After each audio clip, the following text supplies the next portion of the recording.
You can view NBA player movement in two ways. You can call it disappointing because players don't want to stay in one place throughout their careers. This is what we had the luxury of this when we were growing up, that if you loved a player, loved a team, everybody usually stayed in the same place. But it's also exciting because every team is up for drastic changes every offseason. Let's face it, if the Bucks didn't win the title, if Kevin Durant's toe wasn't on the line in the Eastern Conference semis, Milwaukee would have made or would be making some big decisions here. Free agency starts tonight at 6 Eastern.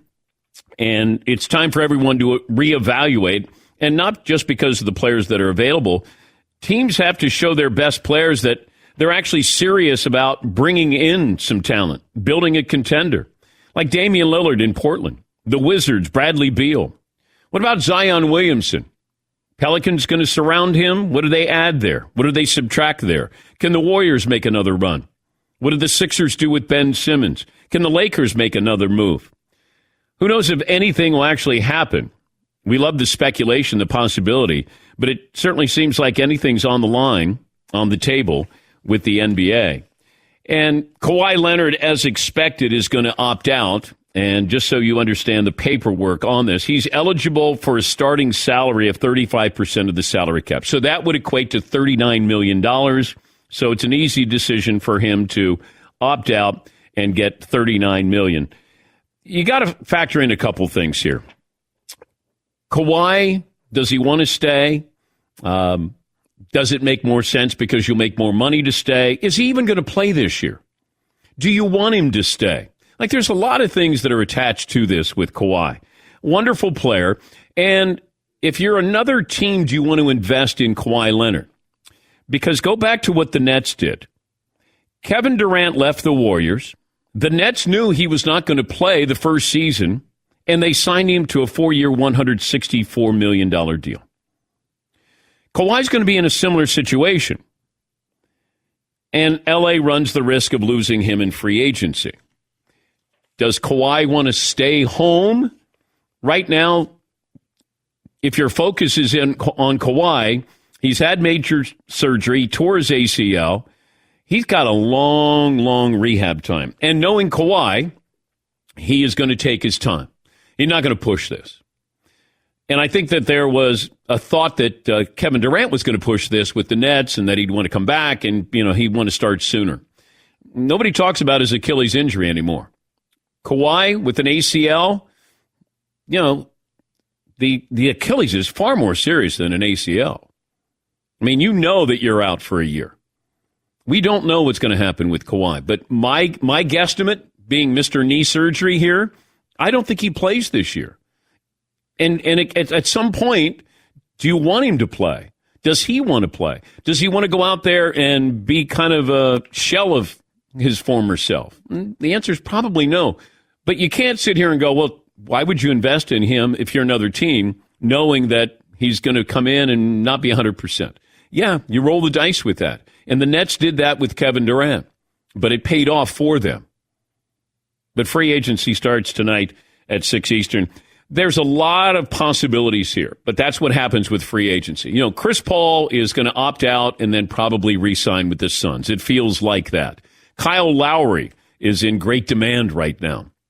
There could be possibilities of trades, but I think a lot of times with free agency, we tend to look at it and go, okay, yeah, that could happen. A lot of, like Lonzo Ball is an object of desire.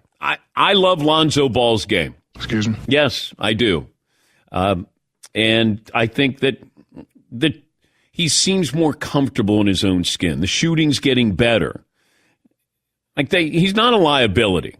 And I think that this is just confidence. And is he going to go to Chicago? It's a possibility. I mean, a lot of speculation here. And a lot of times free agency comes and goes and we go, oh, that's it. But there is a little bit of drama attached to some of these players. Chris Paul, Kawhi Leonard. Do you get any other point guards that are going to, change teams?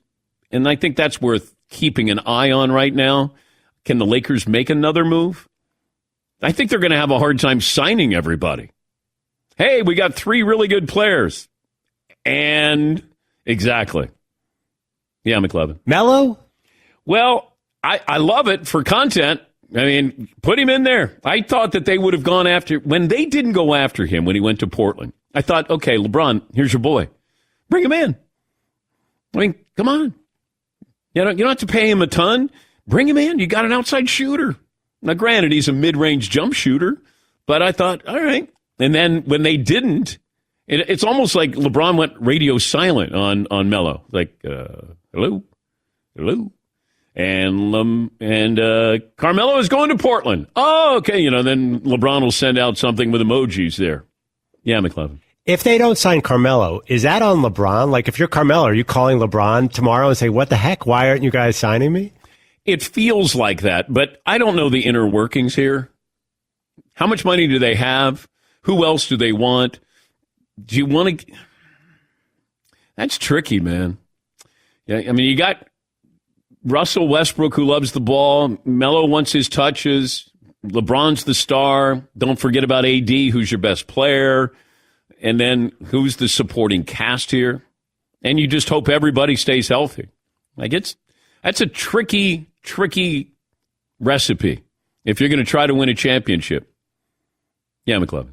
For the Clippers, I know what you're saying about Kawhi Leonard, but if they don't re-sign him, like, where is the championship path for them? I feel like, won't they be Paul George and the Georgettes otherwise? But I think they're going to be that this year anyway, because you're not going to have Kawhi. Yeah, Paul. Then why pay for it? Why pay Kawhi Leonard to not play for you? The Woj's report says that Leonard's options would be a 1-year deal with the Clippers. Like, the Clippers pay him, like, whatever that max is, $40 million for 1 year. Yeah, 30. But more likely, 4 years, $176 million. Knowing he's probably not going to play this year. Which would you bet in 2 years, that Kawhi Leonard is a top 10 NBA player or Kawhi Leonard's chronically hurt? If you had to bet a week's pay on one of those two, top 10 or chronically hurt? I would say chronically hurt. And so that's $176 million. Oh, I know. I know. It's the Clippers. Yeah, McLovin. But you have to take that risk, because otherwise you're never winning a title. Yeah. They might have won the title this year if Kawhi was healthy. Maybe. Well, yeah. Yeah, all right. They would have a shot. Well, if you were going to have a shot, it would have been this year, considering, the Nets lose and the Lakers bow out early. But I think you got to look around in the Western Conference and go, how do we stack up with everybody else? Are the Clippers better than the Lakers with Kawhi healthy? I don't think so. Are they better than Denver? Close. Utah. Close. Is Portland going to do anything? If they do, how much can they do, and is it really going to matter? Is Dallas going to get better? Like, Dallas, to me, is sort of the outlier that I think they can kind of quietly build some pieces, put some pieces in there with Luka, and maybe be a surprising team. But I don't know what else is going to happen as far as some of these other teams. There are some bad teams. Does Sacramento ever get it right? Houston's not very good.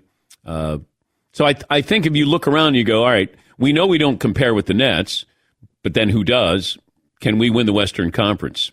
And you're not going to win the Western Conference Finals this year.